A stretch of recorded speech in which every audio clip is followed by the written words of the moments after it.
I didn't even blink when Patricia Crawford slid that security report across her desk and said, "Chris, we're putting the executive VP position on hold indefinitely." Just like that. No eye contact, no explanation. Like she was telling me the coffee machine was broken again. What she didn't know was that I'd finally hit my breaking point. After 20 years of building her security company from nothing, I was done playing her games. My name is Christopher Patterson. I'm 54 years old, and this is the story of how I learned that corporate loyalty only works when it goes both ways. Look, I'm not the type who makes waves. Never have been. I started in private security right after I got laid off from construction in 2004. The housing market was starting to get shaky, work was drying up, and I needed something steady. Figured security was recession-proof. When I got hired at Fortress Risk Management, corporate America was just starting to understand how much the world had changed after 9/11. Patricia Crawford hired me specifically to help build their security division from basic guard services into something bigger. She had vision, I'll give her that. But vision without execution is just daydreaming, and that's where I came in. 20 years later, Fortress pulls in $85 million annually in federal and corporate contracts. I built that capability from the ground up, one client relationship at a time. Here's what I actually did for them. In 2019, when that Chinese hacking group tried to break into their client database, my threat detection systems caught the breach attempt 3 days before it would have activated. Saved them about $6 million in damages and federal penalties. When Hurricane Harvey hit Houston, I coordinated emergency security for 3 Fortune 500 companies, keeping their operations running while competitors went dark for weeks. I know every federal security contractor from DC to Dallas. I know which background check companies deliver solid intel and which ones cut corners. When there's a real threat at 3 in the morning, nobody calls Patricia Crawford.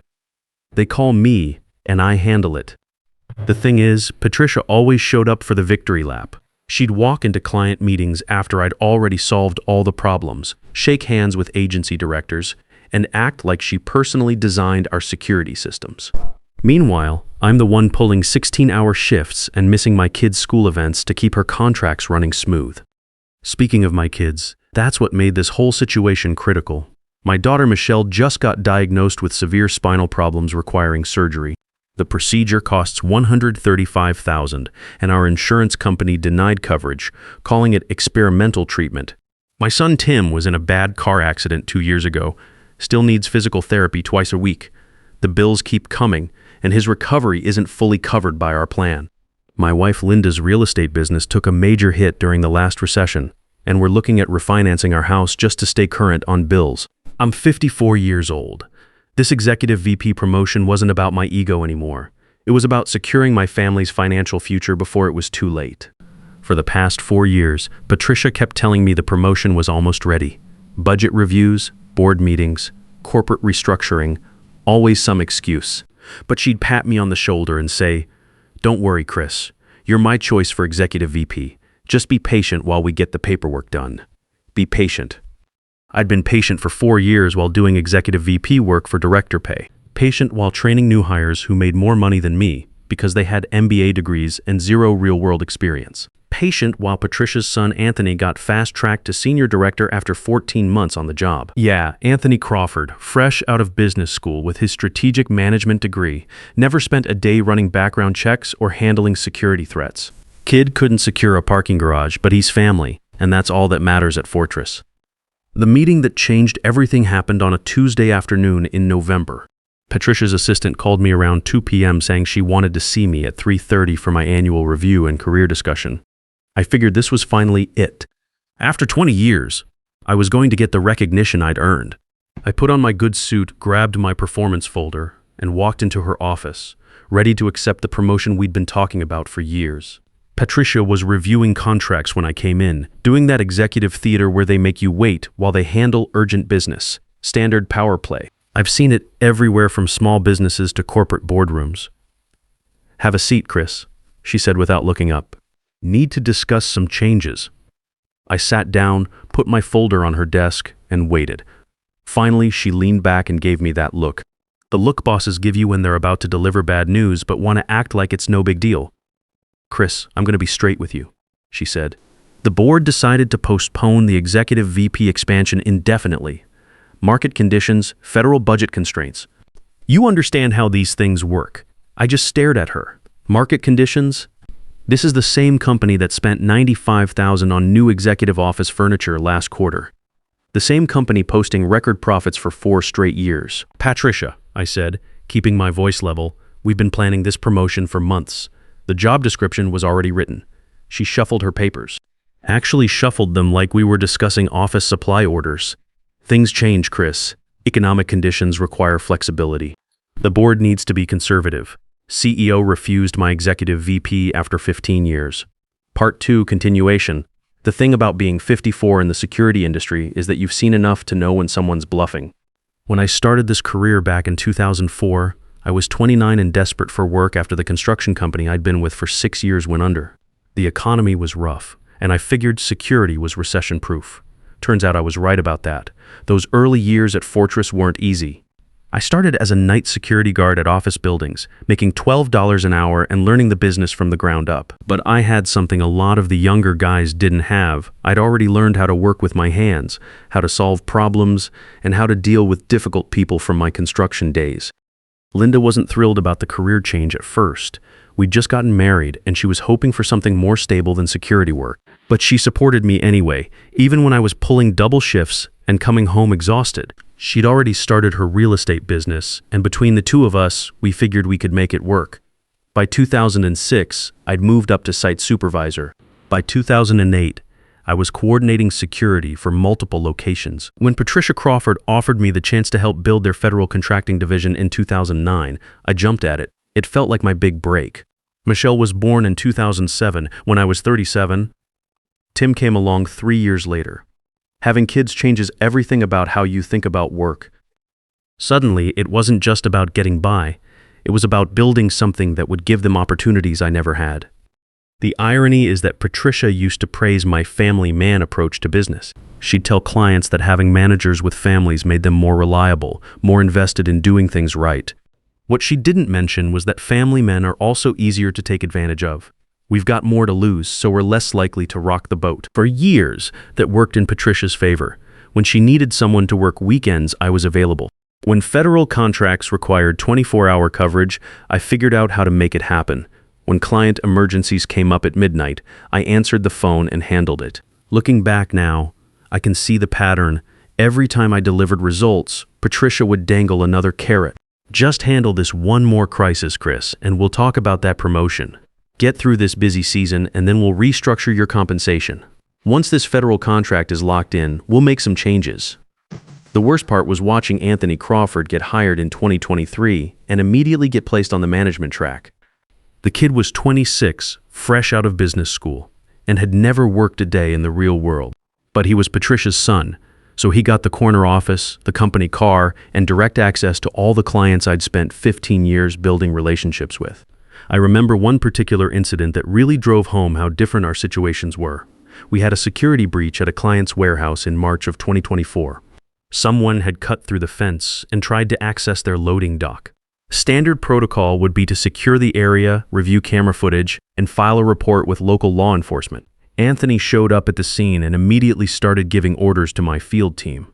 He wanted them to chase down the suspects, expand the search perimeter, basically turn a simple security incident into some kind of action movie scenario. My guys looked at me like, what do we do here? I had to pull Anthony aside and explain that our job was to secure the client's property and work with police, not to play detective.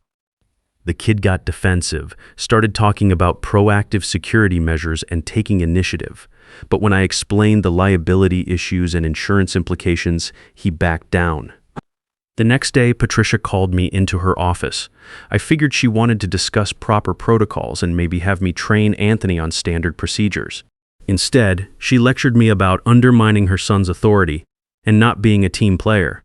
That's when I realized the game was rigged. No matter what Anthony did, he was going to be protected. No matter what I accomplished, I was going to be expendable. The financial pressure at home was getting worse too. Michelle's back problems started showing up in her junior year of high school.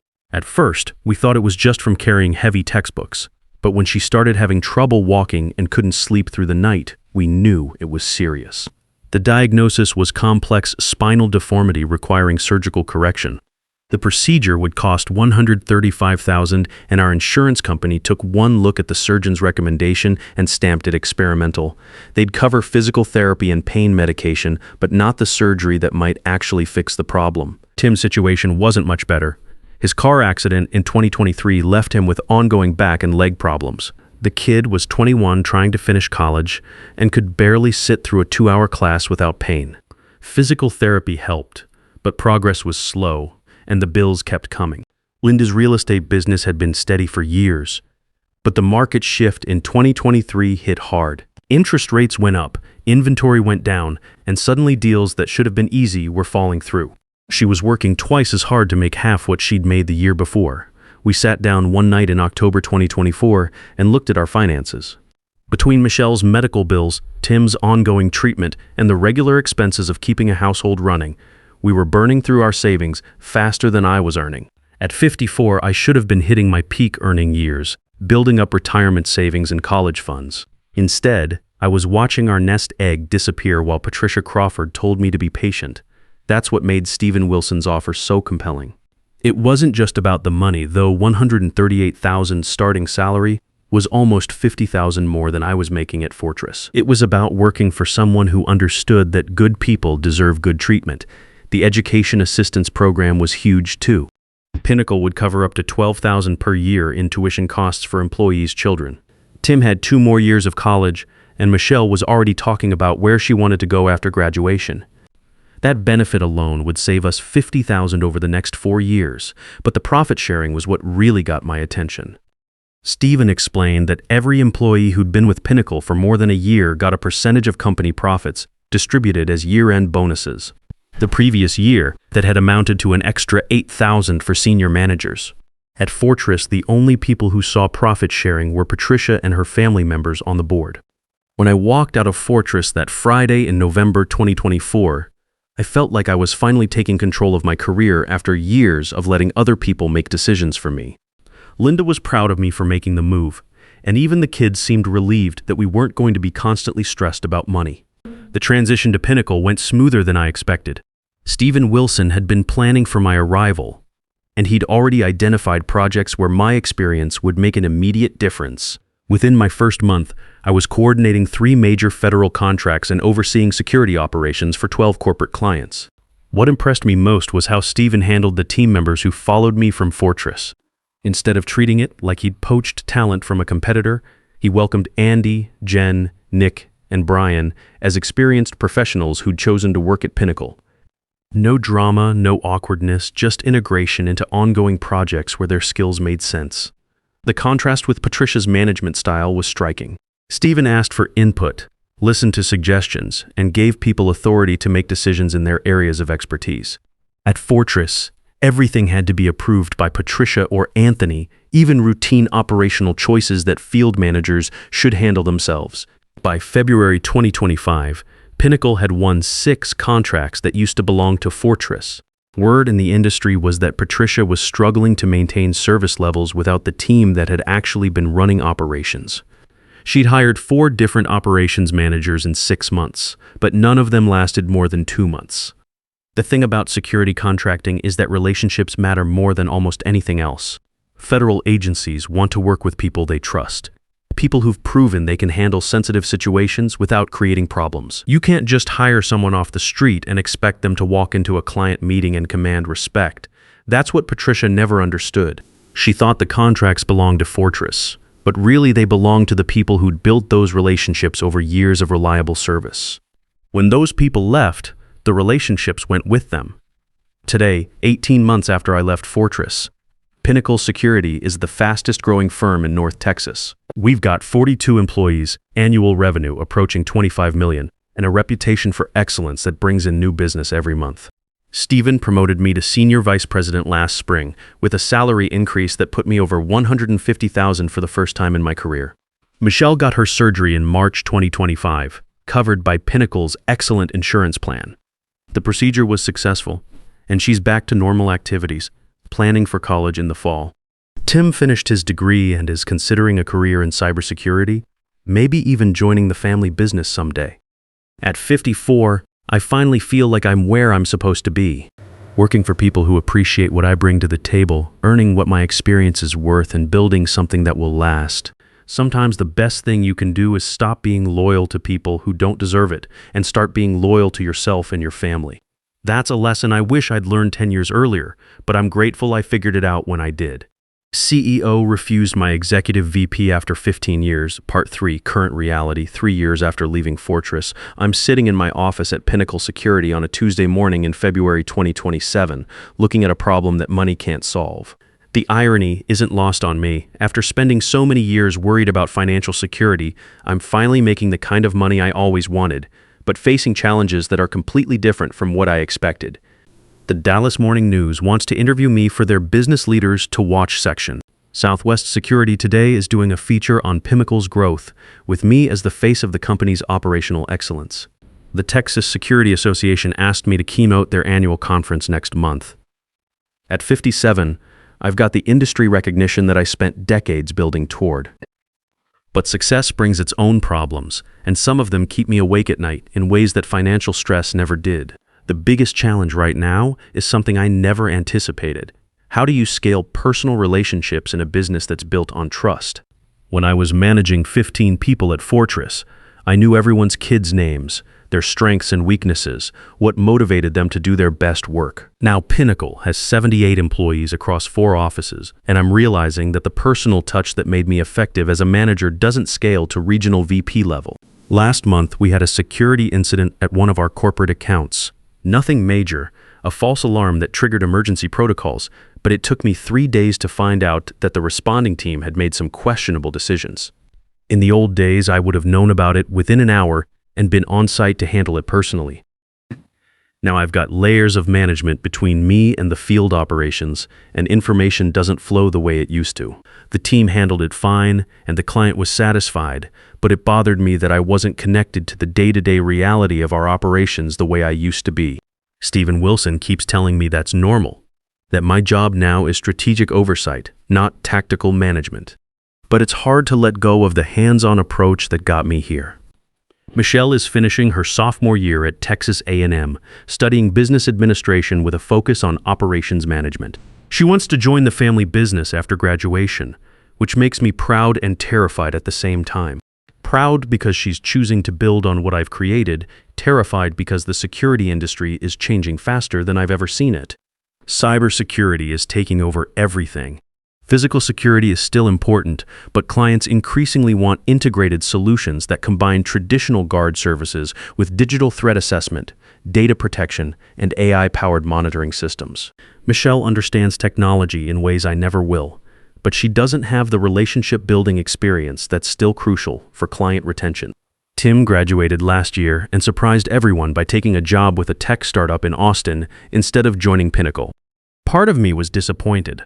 I'd imagined building a family business that both kids would be part of, but I respect his choice to make his own path. The kid's got a good head for cybersecurity and wants to get experience in different environments before deciding whether the family business is right for him. Linda and I have been talking about what comes next for us personally.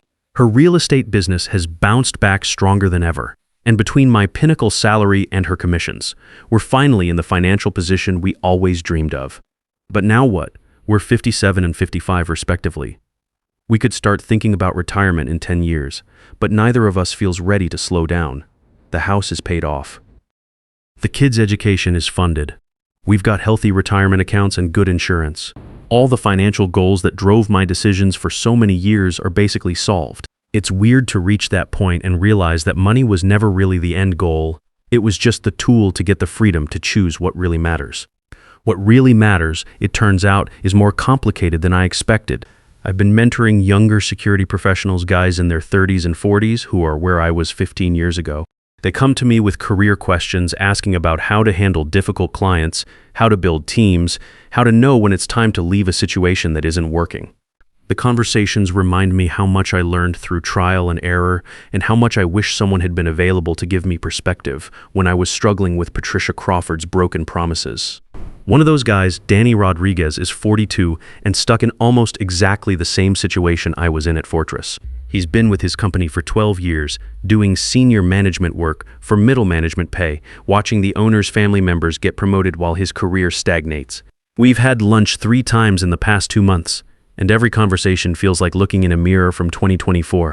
Danny keeps asking me when I knew it was time to leave Fortress, as if there was some clear signal that made the decision obvious.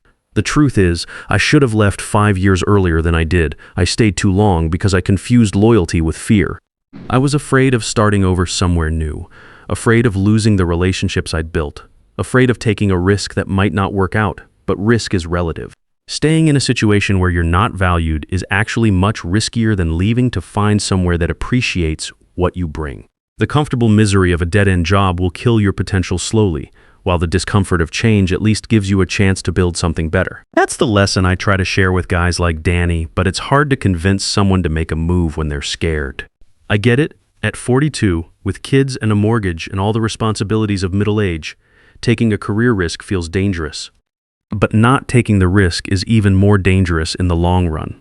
The industry feedback I get now is overwhelmingly positive, but it comes with expectations that sometimes feel overwhelming. People see Pinnacle's success and assume I have all the answers. They want me to speak at conferences, serve on association boards, mentor their employees. It's flattering, but it's also a responsibility I'm still learning how to handle. Last month, I spoke to a group of security managers at the Texas Security Association's quarterly meeting. The topic was building client relationships in a digital age, and I thought I'd share some practical insights about balancing technology with personal service. Instead, I found myself talking about loyalty, respect, and the difference between managing people and leading them. The response was overwhelming. Guys came up to me afterward sharing their own stories of being undervalued, passed over, taken advantage of by bosses who saw them as costs to be minimized rather than assets to be developed. It made me realize that my experience with Patricia Crawford wasn't unique. It's endemic in our industry. That conversation has me thinking about writing a book, not a business book full of theories and frameworks, but a practical guide for security professionals who want to build careers based on competence and integrity rather than politics and networking. The working title is Loyalty Works Both Ways, Building a Security Career That Respects Your Worth. The biggest regret I have is not making the move sooner. If I'd left Fortress in 2019 instead of 2024, I'd have 5 more years of senior-level experience under my belt.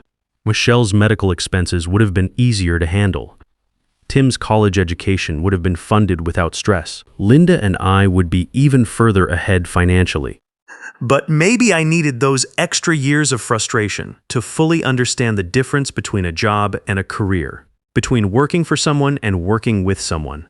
The pain of being undervalued for so long makes me appreciate what I have now in ways I might not have if the transition had been easier. My goals for the next 5 years are clearer now than they've ever been. I want to help Pinnacle become the dominant security firm in the Southwest, not just through growth, but through reputation for excellence. I want to develop the next generation of leaders who can scale the company beyond what Stephen Wilson and I can build personally. And I want to help other security professionals avoid the mistakes I made, the years of patience when action was needed, the loyalty given to people who didn't earn it, the acceptance of treatment that fell short of what we deserved. The security industry taught me that respect is earned through competence, but it also has to be demanded. Nobody is going to hand you the career you want just because you do good work. You have to advocate for yourself, set boundaries, and be willing to walk away from situations that don't serve your best interests. At 57, I've finally learned that lesson. I just wish I'd figured it out at 47. The future looks different now than it did when I was grinding through those 15 years at Fortress, wondering if I'd ever get the recognition I was working for. Success changes the questions you ask yourself. Instead of will I ever make enough money, it becomes what do I want my legacy to be? Instead of can I provide for my family, it becomes what example am I setting for my kids about work and integrity? Those are better problems to have, but they're still problems. Money solved the immediate crisis, but it didn't solve the fundamental challenge of building a meaningful career and a life worth living. That's the work I'm focused on now, and it's more interesting than anything I ever did when I was just trying to survive. CEO refused my executive VP after 15 years. Part 4 Final Reflections. The call came on a Thursday morning in March 2027. Patricia Crawford's voice on my phone after almost 3 years of silence. I almost didn't answer. The caller ID just showed Fortress Risk, and I figured it was some vendor or client who'd gotten confused about which company I worked for. But something made me pick up. Chris, it's Patricia. Do you have a minute to talk? I leaned back in my chair and looked out the window at downtown Dallas. From the 15th floor of Pinnacle's headquarters, I could see the building where Fortress used to have their offices. They'd moved to smaller space in a less expensive part of town about a year ago. "I've got a minute," I said. "What's on your mind?" "I wanted to call and congratulate you on the conference keynote. I saw the coverage in Southwest Security today. Very impressive. That wasn't why she was calling, and we both knew it. Patricia Crawford didn't congratulate people unless she wanted something." "I appreciate that," I said. "How are things at Fortress?" Long pause. "That's actually what I wanted to talk to you about. We're having some challenges. Lost a few more contracts last quarter. Anthony's trying his best. But..." Another pause. "Look, Chris, I'll cut to the chase. Would you consider coming back? As a partner this time, not an employee. Full equity stake. Your name on the door. Complete operational authority." I'd imagined this conversation happening someday, but now that it was actually occurring, I felt nothing. No satisfaction, no vindication, no anger, just empty curiosity about what had taken her so long to make the call. "What kind of equity stake?" I asked, mainly to see how desperate she really was. 40% to start. Could go higher depending on performance. 40% of what was left of Fortress wasn't worth much, but the fact that she was offering it meant the company was in serious trouble. Companies don't give away ownership unless they're facing extinction. "Patricia, I appreciate the offer, but I'm not interested. I've got a good thing going here at Pinnacle." "Chris, think about it. You built Fortress's security division. It's your work, your relationships, your legacy. Don't you want to come back and save what you created?"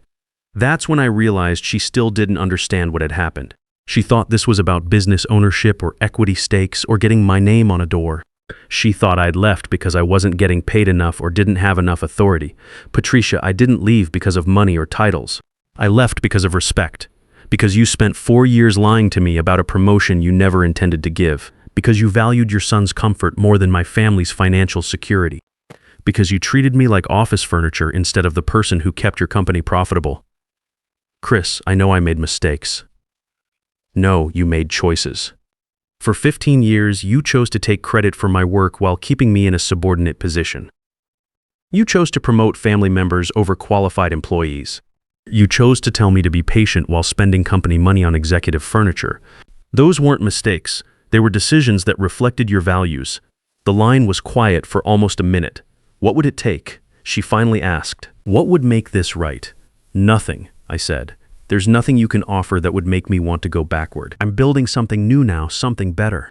And I'm doing it with people who understand that loyalty works both ways." After I hung up, I sat in my office for a while thinking about the conversation. 3 years ago, getting that call would have felt like victory. Patricia Crawford crawling back, admitting she needed me, offering partnership in the company I'd helped build. It should have been satisfying. Instead, it just felt sad. Sad that it had taken her this long to understand what she'd lost. Sad that she was only reaching out now when her back was against the wall. Sad that she still thought this was about money and ownership instead of basic human dignity. The truth is, I stopped caring about Fortress risk management the day I walked out of that building in November 2024. What happens to that company now isn't my problem to solve. My energy is focused on Pinnacle, on the team we've built, on the clients who trust us to protect their interests. But the call got me thinking about the bigger picture, about what I've learned in these 3 years since I made the hardest career decision of my life. The lessons aren't just about workplace politics or negotiating salaries. They're about understanding your own worth and being willing to demand that others recognize it too. The first lesson is that patience isn't always a virtue. I spent 4 years being patient while Patricia dangled that promotion in front of me, thinking that good things come to those who wait. But sometimes waiting is just another word for accepting less than you deserve. Sometimes the most patient thing you can do is make a change that positions you for long-term success, even if it's uncomfortable in the short term. The second lesson is that loyalty is earned, not owed. I gave Patricia 15 years of dedication, missed family dinners, worked weekends, handled crises at all hours.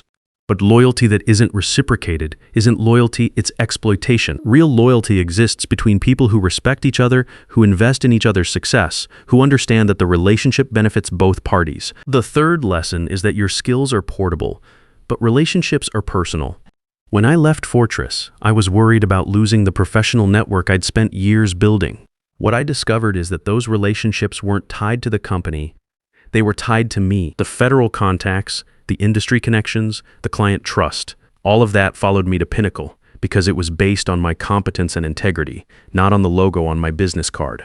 The fourth lesson is that financial security changes everything, but it doesn't solve everything. Having enough money to handle family emergencies, fund your kids' education, and plan for retirement eliminates a huge source of stress. But once those basic needs are covered, the questions become more complex. What do you want to accomplish?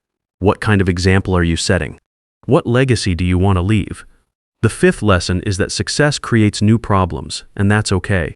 When I was struggling at Fortress, I thought that getting the right title and salary would solve all my challenges. What I've learned is that every level of success brings different challenges. The problems I face now as Senior VP at Pinnacle are more interesting and more meaningful than the problems I faced as a frustrated middle manager at Fortress. Michelle called me last week from college. She's thinking about doing an internship this summer at a competing security firm instead of working at Pinnacle. She wants to get experience in different environments before deciding whether the family business is the right fit for her long-term goals. My first instinct was to be disappointed.